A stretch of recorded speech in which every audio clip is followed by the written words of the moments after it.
किस्त नंबर 6। मैं उम्मी के उस सफेद झोट पर कोई हैरान नहीं हुआ, क्योंकि मैं जानता था कि उनके साथ रात भर किया हुआ। मैंने बाइक निकाली और करीब मौजूद बाजार से जाकर नाश्ता करके दोस्तों के पास चला गया, जहां से मेरी वापसी 2 घंटे बाद हुई। अभी मुझे आए कुछ देर ही हुई थी कि बेल बजी। मैंने जाकर दरवाजा खोला तो सामने अम्मी थीं, जिनके साथ जावीद भी था। उम्मी की हालत बहुत खराब हो रही थी। बाल बिखरे हुए थे, आंखें सर्क हो रही थीं और चेहरे से सारा मेकअप गायब था। इनसे चला नहीं जा रहा था। जावेद अंकल उनको सहारा देकर अंदर ला सके और उनके बेडरूम में ले गए। मैंने दरवाजा लॉक किया और जाकर पूछा, क्या हुआ आपको? तो उस पर जावेद अंकल ने कहा, वॉशरूम में गिरने से मूंछ आ गई। मैंने दवा दी है, उनको आराम करने दो। मैंने पूछा, आप कौन हैं?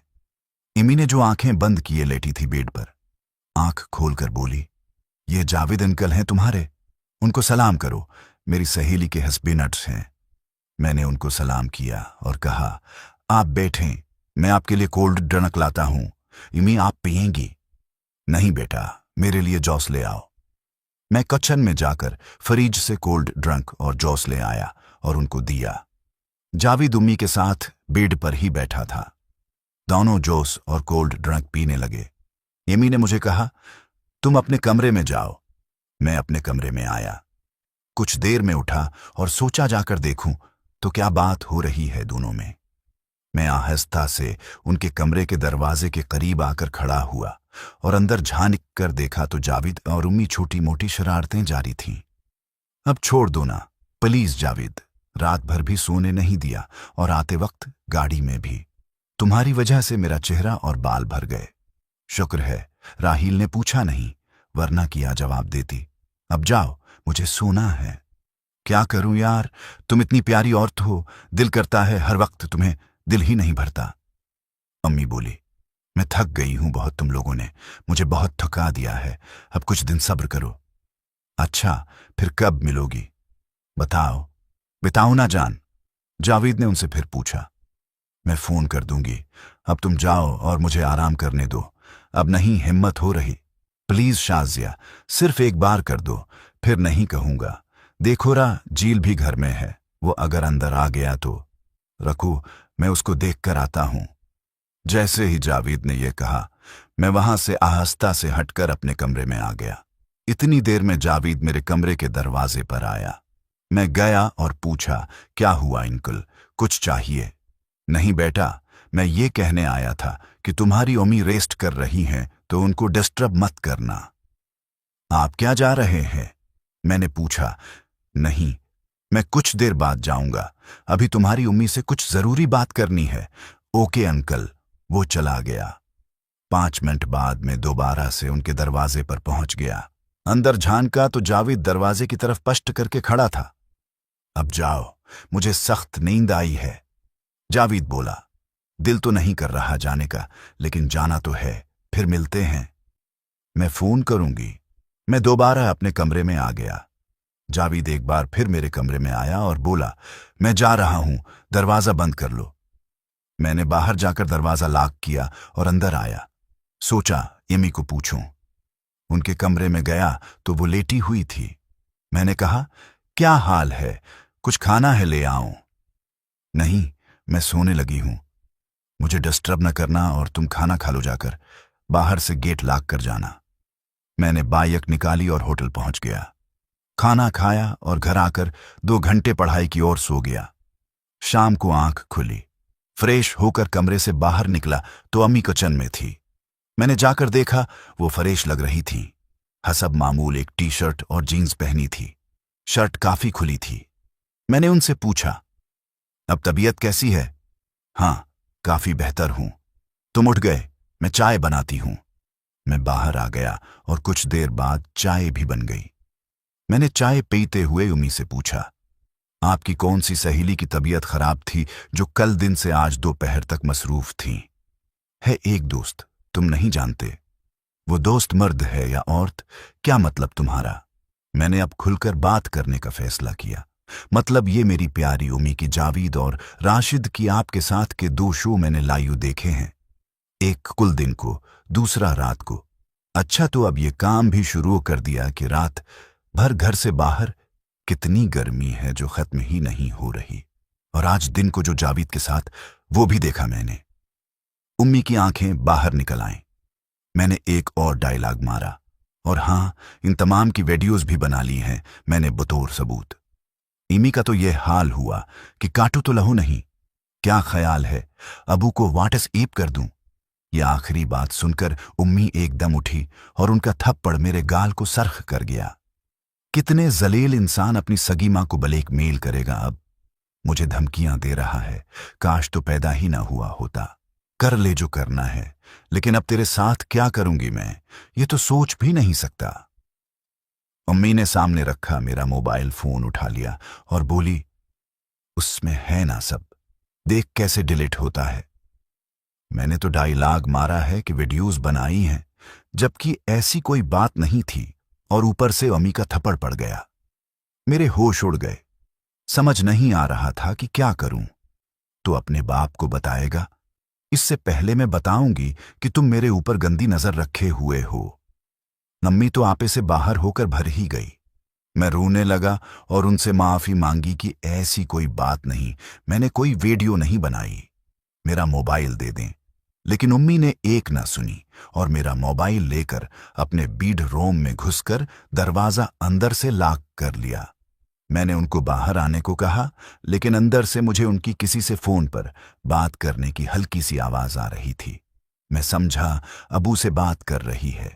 अब तो मेरी हालत मजीद खराब हो गई कि अबू ने चचा को बताना है और फिर खानदान ने मेरी धुलाई करवाई है। मैं अपने कमरे में आ गया और बैठकर रोने लगा था। तो एक टीन एजर उम्मी को ब्लैकमेल करते करते खुद भी क्या, यूं ही रात हो गई। बाहर से खटपट की आवाज आई।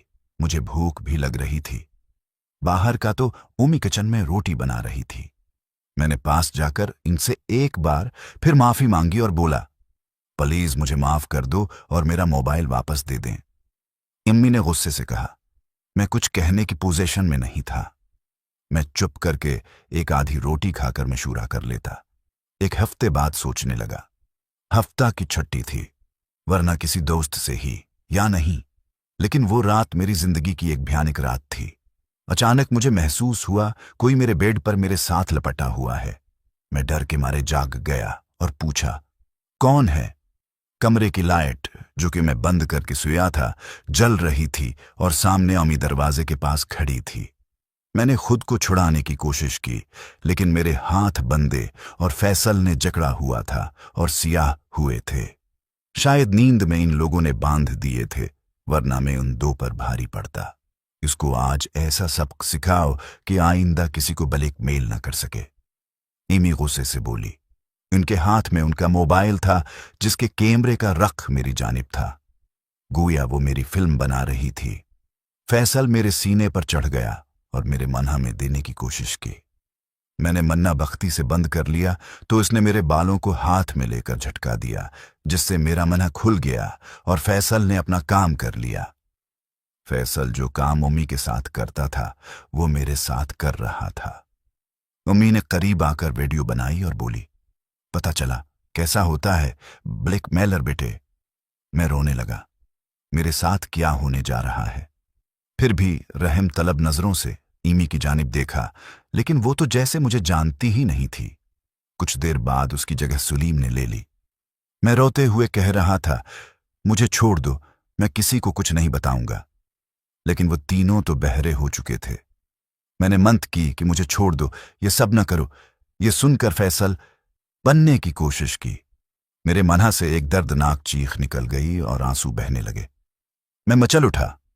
दर्द की शदीद तरीन लहर से मेरा अंग अंग दुखने लगा, जैसे नायम बेहोश हो गया। मेरी चीख पर चीख निकल रही थी, लेकिन फैसल ने बहुत मजबूती से मुझे काबू किया हुआ था और मेरा मना बंद किया। अम्मी बचाओ, मर गया। क्यों बेटे? अम्मी को ब्लैकमेल कर रहा था, अब सुना गया हाल है। अम्मी मेरे पास आकर बोली, प्लीज मुझसे भूल हो गई, अब नहीं ऐसा करूंगा। मैंने अम्मी से कहा। चुप कर मां के लाडले खामोशी से, और वो तीनों बाहर निकल गए। मेरी तो वो हालत थी कि उठता तो दर्द होता, चला भी नहीं जा रहा था। एक सगी माँ ने महज अपने कुर्तौत छिपाने के लिए बेटे के साथ ज्यादती करवा डाली थी अपने यारों से, अपने सामने, और उसकी वीडियो भी बनाई थी। मैं तो सोच भी नहीं सकता था कि उम्मी मेरे साथ ये सब करेंगी। पूरा जिस्म दर्द से दिख रहा था, बुखार चढ़ गया था, उनको तो हाथ भी नहीं लग रहा था। मैं ऐसे ही पड़ा रहा, नीम बेहोश। सुबह कब हुई मालूम नहीं। जब कुछ होश आया तो घड़ी 10 बज रही थी। बहुत मुश्किल से उठा, आहिस्ता आहिस्ता चलता वॉशरूम गया तो फिर से तेज दर्द शुरू हो गया और अंदर से खून आने लगा। तकलीफ की हालत में नहाया, बार बार रोना आ रहा था खुद पर। उम्मी से नफरत हो रही थी जिसने ये सब कर दिया था मेरे साथ। बाहर निकलने का कोई मूड नहीं था। चचा के घर चला जाऊं, लिहाजा खामोशी से बाहर निकला। यम्मी कहीं नजर नहीं आई। मैंने बाइक निकाली। जब उस पर बैठा तो दर्द से चीख निकलवा दी। बाइक पर जाना महाल था। दोबारा उसको अंदर खड़ा किया और पैदल ही मार्केट जाकर पहले नाश्ता किया और फिर एक मेडिकल स्टोर से पिंक कलर दवा लेकर खाई, जिससे दर्द कुछ कम हुआ, और चचा के घर पहुंच गया जहां बच्चों की छुट्टियां थीं स्कूल से। उनको होमवर्क करवाया और दिन को खाने के बाद चची को उम्मी का फोन आया और मेरा पूछा कि यहां ही है, तो चची ने कहा हाँ। चची ने मुझसे पूछा, आम्मी को बताकर नहीं आए? मैंने बहाना किया, वो मार्केट गई थीं तो इसलिए उनको नहीं पता। दोपहर को दोबारा एक खुराक खाई। दर्द काफी कम था लेकिन सावजन थी। रात का भयानक वाकया याद करके बहुत दुख भी हो रहा था और गुस्सा भी आ रहा था इन तीनों पर। मेरा कोई ऐसा गहरा दोस्त भी नहीं था जिससे उस मसले पर बात करता या उनसे कोई इंतकाम लेता, खास तौर पर फैसल और सलीम से। बहरहाल दोपहर का खाना खाकर घर आया। अम्मी अपने कमरे में थी। मैं अपने कमरे में जाकर लेट गया। कुछ देर बाद मेरी आंख लग गई। शाम को उठा तो काफी बेहतर था, दर्द भी कम था। बाहर निकला तो उम्मी किचन में खाना बना रही थी। मैं खामोशी से टीवी लगाकर बैठ गया। अभी भी मुझे बैठने से तकलीफ हो रही थी। कुछ किस्त नंबर। मैं उम्मी के उस सफेद झोट पर कोई हैरान नहीं हुआ, क्योंकि मैं जानता था कि उनके साथ रात भर किया हुआ। मैंने बाइक निकाली और करीब मौजूद बाजार से जाकर नाश्ता करके दोस्तों के पास चला गया, जहां से मेरी वापसी 2 घंटे बाद हुई। अभी मुझे आए कुछ देर ही हुई थी कि बेल बजी। मैंने जाकर दरवाजा खोला तो सामने अम्मी थीं, जिनके साथ जावीद भी था। उम्मी की हालत बहुत खराब हो रही थी। बाल बिखरे हुए थे, आंखें सर्क हो रही थीं और चेहरे से सारा मेकअप गायब था। इनसे चला नहीं जा रहा था। जावेद अंकल उनको सहारा देकर अंदर ला सके और उनके बेडरूम में ले गए। मैंने दरवाजा लॉक किया और जाकर पूछा, क्या हुआ आपको? तो उस पर जावेद अंकल ने कहा, वॉशरूम में गिरने से मूंछ आ गई।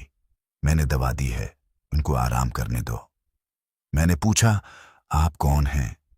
इमी ने जो आंखें बंद किए लेटी थी बेड पर, आंख खोलकर बोली, ये जावेद अंकल हैं तुम्हारे, उनको सलाम करो, मेरी सहेली के हस्बैंड्स हैं। मैंने उनको सलाम किया और कहा, आप बैठें, मैं आपके लिए कोल्ड ड्रिंक लाता हूं। इमी, आप पिएंगी? नहीं बेटा, मेरे लिए जूस ले आओ। मैं किचन में जाकर फ्रिज से कोल्ड ड्रिंक और जूस ले आया और उनको दिया। जावेद उम्मी के साथ बेड पर ही बैठा था। दोनों जूस और कोल्ड ड्रिंक पीने लगे।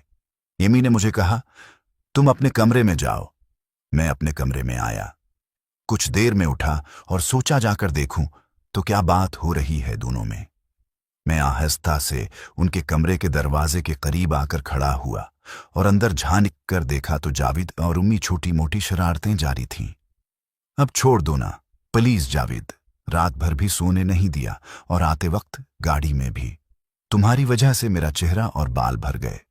शुक्र है राहील ने पूछा नहीं, वरना किया जवाब देती। अब जाओ, मुझे सोना है। क्या करूं यार, तुम इतनी प्यारी औरत हो, दिल करता है हर वक्त तुम्हें, दिल ही नहीं भरता।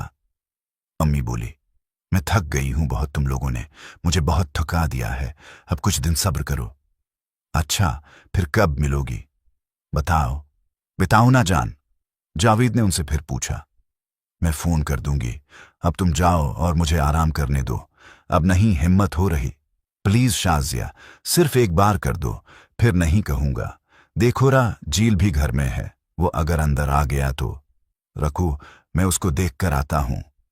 जैसे ही जावेद ने यह कहा, मैं वहां से आहिस्ता से हटकर अपने कमरे में आ गया। इतनी देर में जावेद मेरे कमरे के दरवाजे पर आया। मैं गया और पूछा, क्या हुआ अंकल, कुछ चाहिए? नहीं बेटा, मैं ये कहने आया था कि तुम्हारी अम्मी रेस्ट कर रही हैं तो उनको डिस्टर्ब मत करना। आप क्या जा रहे हैं? मैंने पूछा। नहीं, मैं कुछ देर बाद जाऊंगा, अभी तुम्हारी अम्मी से कुछ जरूरी बात करनी है। Okay uncle. वो चला गया। 5 मिनट बाद मैं दोबारा से उनके दरवाजे पर पहुंच गया। अंदर झांका तो जावेद दरवाजे की तरफ पष्ट करके खड़ा था। अब जाओ, मुझे सख्त नींद आई है। जावेद बोला। दिल तो नहीं कर रहा जाने का, लेकिन जाना तो है, फिर मिलते हैं। मैं फोन करूंगी। मैं दोबारा अपने कमरे में आ गया। जावेद एक बार फिर मेरे कमरे में आया और बोला, मैं जा रहा हूं, दरवाजा बंद कर लो। मैंने बाहर जाकर दरवाजा लॉक किया और अंदर आया। सोचा एमी को पूछूं। उनके कमरे में गया तो वो लेटी हुई थी। मैंने कहा, क्या हाल है, कुछ खाना है ले आऊं? नहीं, मैं सोने लगी हूं, मुझे डिस्टर्ब न करना और तुम खाना खा लो जाकर, बाहर से गेट लॉक कर जाना। मैंने बाइक निकाली और होटल पहुंच गया। खाना खाया और घर आकर 2 घंटे पढ़ाई की ओर सो गया। शाम को आंख खुली, फ्रेश होकर कमरे से बाहर निकला तो अम्मी किचन में थी। मैंने जाकर देखा, वो फ्रेश लग रही थी। हसब मामूल एक टी शर्ट और जीन्स पहनी थी। शर्ट काफी खुली थी। मैंने उनसे पूछा, अब तबीयत कैसी है? हाँ, काफी बेहतर हूं। तुम उठ गए, मैं चाय बनाती हूं। मैं बाहर आ गया और कुछ देर बाद चाय भी बन गई। मैंने चाय पीते हुए उम्मी से पूछा, आपकी कौन सी सहेली की तबीयत खराब थी जो कल दिन से आज दोपहर तक मसरूफ थी? है एक दोस्त, तुम नहीं जानते। वो दोस्त मर्द है या औरत, क्या मतलब तुम्हारा? मैंने अब खुलकर बात करने का फैसला किया। मतलब ये मेरी प्यारी उम्मी की जावेद और राशिद की आपके साथ के 2 शो मैंने लाइव देखे हैं, एक कुल दिन को, दूसरा रात को। अच्छा, तो अब ये काम भी शुरू कर दिया कि रात भर घर से बाहर कितनी गर्मी है जो खत्म ही नहीं हो रही। और आज दिन को जो जावेद के साथ, वो भी देखा मैंने। उम्मी की आंखें बाहर निकल आईं। मैंने एक और डायलॉग मारा, और हां, इन तमाम की वीडियोस भी बना ली हैं मैंने बतौर सबूत। इमी का तो ये हाल हुआ कि काटू तो लहू नहीं। क्या ख्याल है, अबू को व्हाट्सएप कर दूं? यह आखिरी बात सुनकर उम्मी एकदम उठी और उनका थप्पड़ मेरे गाल को सरख कर गया। कितने जलील इंसान अपनी सगी मां को ब्लैकमेल करेगा अब?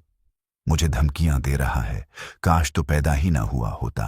कर ले जो करना है, लेकिन अब तेरे साथ क्या करूंगी मैं, ये तो सोच भी नहीं सकता। अम्मी ने सामने रखा मेरा मोबाइल फोन उठा लिया और बोली, उसमें है ना सब, देख कैसे डिलीट होता है। मैंने तो डायलॉग मारा है कि वीडियोस बनाई हैं, जबकि ऐसी कोई बात नहीं थी, और ऊपर से अम्मी का थप्पड़ पड़ गया। मेरे होश उड़ गए। समझ नहीं आ रहा था कि क्या करूं। तो अपने बाप को बताएगा? इससे पहले मैं बताऊंगी कि तुम मेरे ऊपर गंदी नजर रखे हुए हो। अम्मी तो आपे से बाहर होकर भर ही गई। मैं रोने लगा और उनसे माफी मांगी कि ऐसी कोई बात नहीं, मैंने कोई वीडियो नहीं बनाई, मेरा मोबाइल दे दें। लेकिन उम्मी ने एक ना सुनी और मेरा मोबाइल लेकर अपने बेडरूम में घुसकर दरवाजा अंदर से लॉक कर लिया। मैंने उनको बाहर आने को कहा, लेकिन अंदर से मुझे उनकी किसी से फोन पर बात करने की हल्की सी आवाज आ रही थी। मैं समझा अबू से बात कर रही है। अब तो मेरी हालत मजीद खराब हो गई कि अबू ने चचा को बताना है और फिर खानदान ने मेरी धुलाई करवाई है। मैं अपने कमरे में आ गया और बैठकर रोने लगा था। तो एक टीन एजर उम्मी को ब्लैकमेल करते करते खुद भी क्या, यूं ही रात हो गई। बाहर से खटपट की आवाज आई। मुझे भूख भी लग रही थी। बाहर का तो उम्मी किचन में रोटी बना रही थी। मैंने पास जाकर इनसे एक बार फिर माफी मांगी और बोला, प्लीज मुझे माफ कर दो और मेरा मोबाइल वापस दे दें। इम्मी ने गुस्से से कहा, मैं कुछ कहने की पोजीशन में नहीं था। मैं चुप करके एक आधी रोटी खाकर मशूरा कर लेता। एक हफ्ते बाद सोचने लगा, हफ्ता की छुट्टी थी, वरना किसी दोस्त से ही या नहीं, लेकिन वो रात मेरी जिंदगी की एक भयानक रात थी। अचानक मुझे महसूस हुआ कोई मेरे बेड पर मेरे साथ लपटा हुआ है। मैं डर के मारे जाग गया और पूछा, कौन है? कमरे की लाइट, जो कि मैं बंद करके सोया था, जल रही थी और सामने अम्मी दरवाजे के पास खड़ी थी। मैंने खुद को छुड़ाने की कोशिश की, लेकिन मेरे हाथ बंधे और फैसल ने जकड़ा हुआ था और सियाह हुए थे। शायद नींद में इन लोगों ने बांध दिए थे, वरना मैं उन दो पर भारी पड़ता। इसको आज ऐसा सबक सिखाओ कि आइंदा किसी को ब्लैकमेल न कर सके। इमी गुस्से से बोली। उनके हाथ में उनका मोबाइल था, जिसके कैमरे का रख मेरी जानिब था। गोया वो मेरी फिल्म बना रही थी। फैसल मेरे सीने पर चढ़ गया और मेरे मन्हा में देने की कोशिश की। मैंने मन्ना बख्ती से बंद कर लिया तो उसने मेरे बालों को हाथ में लेकर झटका दिया, जिससे मेरा मन्हा खुल गया और फैसल ने अपना काम कर लिया। फैसल जो काम उम्मी के साथ करता था, वो मेरे साथ कर रहा था। उम्मी ने करीब आकर वीडियो बनाई और बोली, पता चला कैसा होता है ब्लैकमेलर बेटे। मैं रोने लगा। मेरे साथ क्या होने जा रहा है? फिर भी रहम तलब नजरों से इमी की जानिब देखा, लेकिन वो तो जैसे मुझे जानती ही नहीं थी। कुछ देर बाद उसकी जगह सुलीम ने ले ली। मैं रोते हुए कह रहा था, मुझे छोड़ दो, मैं किसी को कुछ नहीं बताऊंगा। लेकिन वो तीनों तो बहरे हो चुके थे। मैंने मंत की कि मुझे छोड़ दो, ये सब न करो। ये सुनकर फैसल बनने की कोशिश की।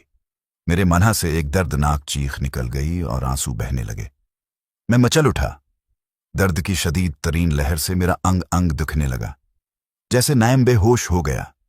मेरी चीख पर चीख निकल रही थी, लेकिन फैसल ने बहुत मजबूती से मुझे काबू किया हुआ था और मेरा मना बंद किया। अम्मी बचाओ, मर गया। क्यों बेटे? अम्मी को ब्लैकमेल कर रहा था। अब सुना गया हाल है। अम्मी मेरे पास आकर बोली, प्लीज मुझसे भूल हो गई, अब नहीं ऐसा करूंगा। मैंने अम्मी से कहा। चुप कर मां के लाडले, खामोशी से। और वो तीनों बाहर निकल गए। मेरी तो वो हालत थी कि उठता तो दर्द होता, चला भी नहीं जा रहा था। एक सगी मां ने महज अपने करतौत छिपाने के लिए बेटे के साथ ज्यादती करवा डाली थी अपने यारों से, अपने सामने, और उसकी वीडियो भी बनाई थी। मैं तो सोच भी नहीं सकता था कि उम्मी मेरे साथ ये सब करेंगी। पूरा जिस्म दर्द से दिख रहा था। बुखार चढ़ गया था। उनको तो हाथ भी नहीं लग रहा था। मैं ऐसे ही पड़ा रहा, नीम बेहोश। सुबह कब हुई मालूम नहीं। जब कुछ होश आया तो घड़ी 10 बज रही थी। बहुत मुश्किल से उठा। आहिस्ता आहिस्ता चलता वॉशरूम गया तो फिर से तेज दर्द शुरू हो गया और अंदर से खून आने लगा। तकलीफ की हालत में नहाया। बार बार रोना आ रहा था खुद पर। उम्मी से नफरत हो रही थी, जिसने ये सब कर दिया था मेरे साथ। बाहर निकलने का कोई मूड नहीं था। चचा के घर चला जाऊं, लिहाजा खामोशी से बाहर निकला। यम्मी कहीं नजर नहीं आई। मैंने बाइक निकाली। जब उस पर बैठा तो दर्द से चीख निकलवा दी। बाइक पर जाना महाल था। दोबारा उसको अंदर खड़ा किया और पैदल ही मार्केट जाकर पहले नाश्ता किया और फिर एक मेडिकल स्टोर से पिंक कलर दवा लेकर खाई, जिससे दर्द कुछ कम हुआ और चचा के घर पहुंच गया, जहां बच्चों की छुट्टियां थीं स्कूल से। उनको होमवर्क करवाया और दिन को खाने के बाद चची को उम्मी का फोन आया और मेरा पूछा कि यहां ही है, तो चची ने कहा हाँ। चची ने मुझसे पूछा, आम्मी को बताकर नहीं आए? मैंने बहाना किया, वो मार्केट गई थीं तो इसलिए उनको नहीं पता। दोपहर को दोबारा एक खुराक खाई। दर्द काफी कम था, लेकिन साउजन थी। रात का भयानक वाकया याद करके बहुत दुख भी हो रहा था और गुस्सा भी आ रहा था इन तीनों पर। मेरा कोई ऐसा गहरा दोस्त भी नहीं था जिससे उस मसले पर बात करता या उनसे कोई इंतकाम लेता, खास तौर पर फैसल और सलीम से। बहरहाल दोपहर का खाना खाकर घर आया। अम्मी अपने कमरे में थी। मैं अपने कमरे में जाकर लेट गया। कुछ देर बाद मेरी आंख लग गई। शाम को उठा तो काफी बेहतर था। दर्द भी कम था। बाहर निकला तो उम्मी किचन में खाना बना रही थी। मैं खामोशी से टीवी लगाकर बैठ गया। अभी भी मुझे बैठने से तकलीफ हो रही थी।